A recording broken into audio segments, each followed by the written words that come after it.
I'm Ed Poole. And I'm Susan Poole. And welcome to Louisiana Film History Flashback. In this episode, we're going to do things a little different by introducing the cast. First, Alvy Moore. Yeah, that's Hank from Green Acres. Then let's add Anthony Isley. Oh, he was in a lot of films.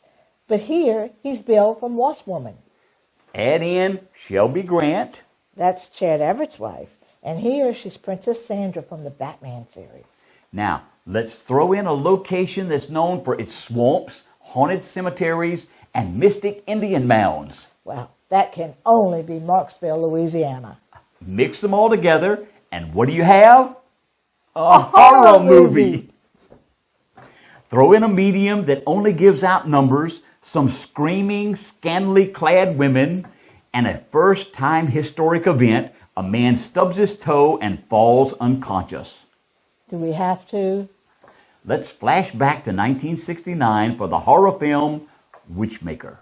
When the cast and crew of the film The Witchmaker were told that they were going on location to shoot in Marksville, Louisiana, they all responded in unison. Where? Marksville is a small bayou town located in the central part of the state, approximately 90 miles northwest of Baton Rouge. Now, according to the distributing company's press book. And when they arrived, after a long winding trip through backcountry roads, they found that the location was more than a horror film production could hope for. The moss-covered trees in the bayou and the crocodile-infested swamp near Marksville, where they were staying, provided a startling and surrealistic backdrop for their film of witchcraft and the supernatural. Now, contrary to the film's press materials, the swamps and bayous of Louisiana are home to alligators, not crocodiles. This may be a common mistake in other places, but not here. There are distinct differences in the two. The nose on alligators are wide and U-shaped, while they're V-shaped on crocodiles and skinnier. When alligators close their mouth, all of their teeth are hidden. With a crocodile, their fourth tooth on each side of the lower jaw sticks up over the upper lip. While Louisiana is the home to the American alligator, southern Florida is the only location in the United States where crocodiles and alligators coexist. The Witchmaker follows a parapsychology professor who takes a research team into the Louisiana swamp where 8 women have been murdered, drained of their blood, and marked with satanic symbols. One of the research team is a student whose grandmother was a witch. Her extrasensory powers attract a warlock who has committed the murders in accordance with a pact he made with the devil. To gain her control, the warlock enlists the aid of a 200-year-old witch who agrees to help only if she receives enough blood to restore her youth. Are you ready to meet the Witchmaker? They call him Luther the Berserk, but his blood brother is called Lucifer. I command you to appear. Their form is human, but they have crossed over. Spawn of the devil, master of black arts. It's been 50 years since a man looked at me like that.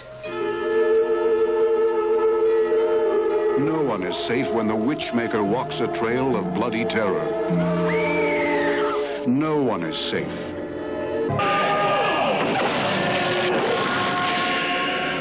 Are you ready to meet the Witchmaker? The Witchmaker stars Anthony Isley, Thordis Brandt, John Lodge, and Alvy Moore. It was written and directed by William O. Brown. Isley was best known as a popular TV star, appearing in over 400 episodes, including 3 years in the starring role of ABC series Hawaiian Eye. German model and actress Brandt appeared in her first starring role after playing a series of bit parts. While pursuing her acting career, she also served as a private duty nurse to other actors and actresses, including Patricia Neal. John Lodge starred as Luther the Berserk. Lodge kept the cast and crew slightly edgy during filming, as he would spend as much as 15 minutes getting inside the role of the maniacal Luther. Moore had an extensive film and television career, but is most recognized for his role as Hank Kimball on the hit comedy series Green Acres. In addition to his appearance in the film, Moore produced the film along with fellow actor L.Q. Jones. The Witchmaker was the second movie released by their production company and was aimed at drive-in theaters, which were very popular at the time. The ancient Egyptian Ansate cross is featured prominently in the film. Research teams digging in ancient ruins in Egypt came upon this strange sign in hieroglyphics, which did not lend itself to a simple translation. The symbol has been variously interpreted to mean the key of life, or an awakening of the dead to life.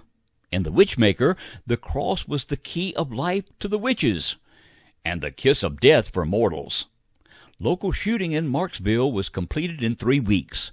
It was the first motion picture production for the citizens of Marksville, and they were eager to assist in the filming. 2 locals appear as gravediggers, and the manager of the town's only motel helped shoot still photographs. The company went to the location in a special bus that had a bar in the back until heavy rains filled the marshland. Then they traveled in the flat-bottom swamp boats and were very glad it was not the season for water snakes. According to the studio's press materials, the townspeople were so taken with the cast and crew that they singled out one for special attention. Maureen Ott, who played the part of an old hag witch who is rejuvenated with human blood. Ott was asked to be the head of a local sect of mystics, which she ultimately turned down. Witchmaker premiered on May the 7th, 1969 in Phoenix, Arizona at the Acres Drive-In. After a successful test, it was released in the U.S. and some international markets. It has been re-released to theaters, on television, and video under a number of other titles, including Witchmaster, Legend of Witch Hollow, The Naked Witch, and Witchkill. This has been a presentation of Hollywood on the Bayou, preserving Louisiana's rich film history with books, prints, presentations, and exhibits. If you have questions, comments, or to learn more, you can visit our Facebook page or sign up for our Louisiana in Film newsletter, which is on our website, HollywoodOnTheBayou.com. We hope you enjoyed this episode of Louisiana Film History Flashback. Sue and I thank you, and we'll see you next time.